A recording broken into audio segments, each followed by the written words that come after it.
रोज की छोटी छोटी आदतें आगे चलकर बड़े नतीजों में बदल जाती हैं। सुनने में तो ये काफी आसान लगता है ना? लेकिन क्या हम जानते हैं कि इन छोटे छोटे कदमों में हमारी जिंदगी को पूरी तरह से बदलने की कितनी ताकत है? चलिए आज इसी ताकत को जरा करीब से समझते हैं। हम सब ने कभी ना कभी नए साल पर बड़े बड़े संकल्प लिए ही हैं और फिर कुछ ही हफ्तों में उन्हें टूटते हुए भी देखा है। देखिए, बड़े लक्ष्य देखने में, सोचने में बहुत अच्छे लगते हैं, लेकिन असल में वो अक्सर हमें थका हुआ और निराश छोड़ देते हैं। तो फिर गड़बड़ होती कहाँ है? एरियाना हफिंगटन की ये बात बिल्कुल सही बैठती है। हमें ऐसा लगता है कि बड़ी कामयाबी के लिए खुद को पूरी तरह थका देना, बर्नआउट कर लेना जरूरी है। लेकिन क्या हो अगर ये सिर्फ एक भ्रम हो?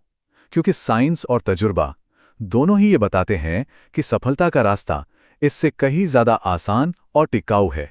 तो इस सफर में हम सबसे पहले उस बड़े भ्रम को तोड़ेंगे जो हमें आगे बढ़ने से रोकता है। फिर हम समझेंगे 1% सुधार की वो हैरान कर देने वाली ताकत, अपने दिमाग के हैबिट लूप के राज को जानेंगे और आखिर में छोटे छोटे बदलावों को असलियत में लागू करने के तरीके सीखेंगे। तो चलिए पहले हिस्से से शुरू करते हैं, वो बड़ा भ्रम। क्या सिर्फ विल पावर यानी इच्छा शक्ति के दम पर बड़े लक्ष्य हासिल किए जा सकते हैं? ये सेक्शन इसी सोच को चुनौती देगा। यहां एक बहुत जरूरी फर्क समझना होगा, लक्ष्य और सिस्टम के बीच का। लक्ष्य मान लीजिए पहाड़ की चोटी की तरह है जहां हम पहुंचना चाहते हैं, लेकिन सिस्टम वो सीढ़ियां हैं जो हमें वहां तक ले जाती हैं। असल में हम अपने लक्ष्यों के लेवल तक नहीं पहुंचते, बल्कि अपने सिस्टम के लेवल पर ही सिमट कर रह जाते हैं। तो अगर आदतें बदलने में मुश्किल आ रही है तो इसका मतलब ये बिल्कुल नहीं कि किसी में कोई कमी है, बल्कि इसका सीधा सीधा मतलब है कि बदलाव के लिए जो तरीका या सिस्टम इस्तेमाल हो रहा है वो गलत है। और अच्छी खबर यह है कि सिस्टम को तो बदला जा सकता है। चलिए अब दूसरे हिस्से पर चलते हैं और उस हैरान कर देने वाले गणित को समझते हैं जो छोटे छोटे सुधारों के पीछे छिपा हुआ है। जरा इस नंबर को देखिए, ये बहुत शक्तिशाली है। अगर कोई हर दिन सिर्फ 1% बेहतर होता है तो एक साल के अंत तक वो 37 गुना बेहतर हो जाएगा। सोचिए, यही है कंपाउंडिंग की असली ताकत। शुरू में शायद प्रोग्रेस ना दिखे, लेकिन समय के साथ ये छोटे छोटे सुधार एक बहुत बड़ा बदलाव ले आते हैं। जैसा कि जेम्स क्लेयर कहते हैं, हर बड़ी कामयाबी की जड़ में एक छोटा सा बार बार दोहराया गया काम होता है। रोज की आदतें भले ही मामूली लगें, लेकिन लंबे समय में यही हमारी जिंदगी को आकार देती हैं। लेकिन सवाल यह है कि ये सब होता कैसे है? आदतें आखिर बनती कैसे हैं? चलिए अब आदतों के पीछे के साइंस को समझते हैं और ये जानते हैं कि हमारा दिमाग किसी भी काम को ऑटो पायलट पर डालने के लिए कैसे बना है। देखिए, हमारा दिमाग एनर्जी बचाने के लिए शॉर्टकट पसंद करता है और हैबिट लूप यही शॉर्टकट है। ये एक ऐसा चक्र है जो किसी भी काम को बिना सोचे समझे करने वाली आदत में बदल देता है। जैसे सुबह उठकर अपने आप ब्रश करना। ये लूप 4 हिस्सों में काम करता है।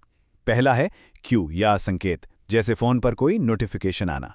दूसरा है क्रेविंग या इच्छा, ये जानने की कि मैसेज में क्या है। तीसरा है रिस्पॉन्स, यानी फोन उठाना।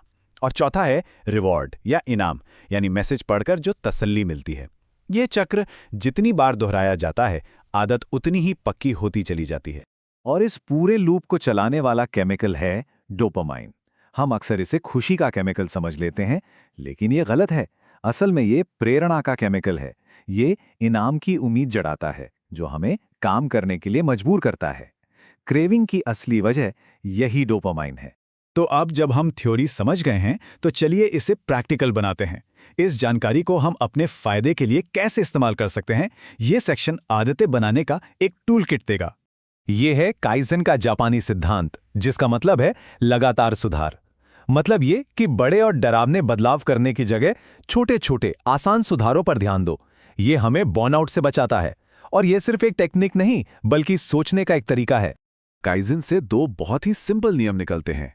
1 मिनट का नियम टाल मटोल से बचने में मदद करता है, और 2 मिनट का नियम कहता है कि किसी भी नई आदत को, जैसे रोज पढ़ना को रोज 1 पेज पढ़ना में बदल दो। लक्ष्य सिर्फ शुरू करना है, परफेक्शन नहीं। हैबिट स्टैकिंग एक बहुत ही जबरदस्त तरीका है। इसका आइडिया बहुत सिंपल है। अपनी नई आदत को किसी पुरानी, पहले से जमी हुई आदत के ठीक बाद जोड़ दें। इस तरह पुरानी आदत नई आदत के लिए एक रिमाइंडर का काम करने लगती है। जैसे मान लीजिए कोई रोज सुबह कॉफ़ी बनाता है, तो कॉफ़ी बनाने के ठीक बाद 1 मिनट मेडिटेशन किया जा सकता है। या काम से घर आकर जूते उतारने के तुरंत बाद वर्कआउट के कपड़े पहन लिए जाएं। ये नई आदतों को हमारी दिनचर्या में बिना किसी ज्यादा मेहनत के शामिल कर देता है। बिहेवियर साइंटिस्ट बीजे फॉग का मॉडल इसे और भी आसान बना देता है। इसके 3 हिस्से हैं: एंकर यानी पुरानी आदत, छोटा व्यवहार यानी वो 2 मिनट वाली नई आदत, और सबसे जरूरी हिस्सा सेलिब्रेशन। जैसे ही वो छोटा काम पूरा हो, तुरंत खुद को शाबाशी देनी है, भले ही मन में यस बोलकर। ये छोटी सी खुशी दिमाग को सिग्नल देती है कि इस काम को दोहराना है। चलिए अब आखिरी हिस्से पर आते हैं। इन छोटी छोटी जीतों का हमारे दिमाग पर आखिर क्या असर होता है। ये सेक्शन बताता है कि कैसे ये आदतें सिर्फ हमारे काम नहीं बल्कि हमारी पहचान को भी बदल देती हैं। ये बात समझना बहुत जरूरी है। हर आदत सिर्फ एक काम नहीं है, बल्कि ये अपनी पहचान के लिए एक वोट की तरह है। हर बार जब कोई वर्कआउट करता है तो वो इस बात के लिए वोट करता है कि मैं एक स्वस्थ इंसान हूं। असली बदलाव तब आता है जब ध्यान नतीजों से हटकर पहचान बनाने पर चला जाता है। छोटी जीतों का जश्न मनाना सिर्फ अच्छा महसूस करने के लिए नहीं है, इसके पीछे पक्का साइंस है। ये डोपामीन रिलीज करता है जिससे मोटिवेशन बढ़ता है। ये एक मोमेंटम बनाता है और सबसे जरूरी बात, ये हमारे दिमाग को सबूत देता है कि हाँ, हम बदलने में सक्षम हैं, जिससे हमारा आत्मविश्वास बढ़ता है। तो इन जीतों का जश्न कैसे मनाया जा सकता है? ये बहुत आसान हो सकता है। एक पल रुककर बस उस कामयाबी को महसूस करें। किसी दोस्त को बताएं या उसे कहीं लिख लें। लक्ष्य बस उस पॉजिटिव भावना को मजबूत करना है ताकि हमारा दिमाग उस काम को फिर से करना चाहे। तो अंत में बस एक सवाल, वो कौन सी एक छोटी सी आदत है जिसे आज शुरू किया जा सकता है, जो 1 साल में एक बड़े बदलाव का बीज बन सकती है? याद रखिए, असली बदलाव बड़े बड़े संकल्पों से नहीं बल्कि ऐसे ही छोटे, लगातार उठाए गए कदमों से आता है।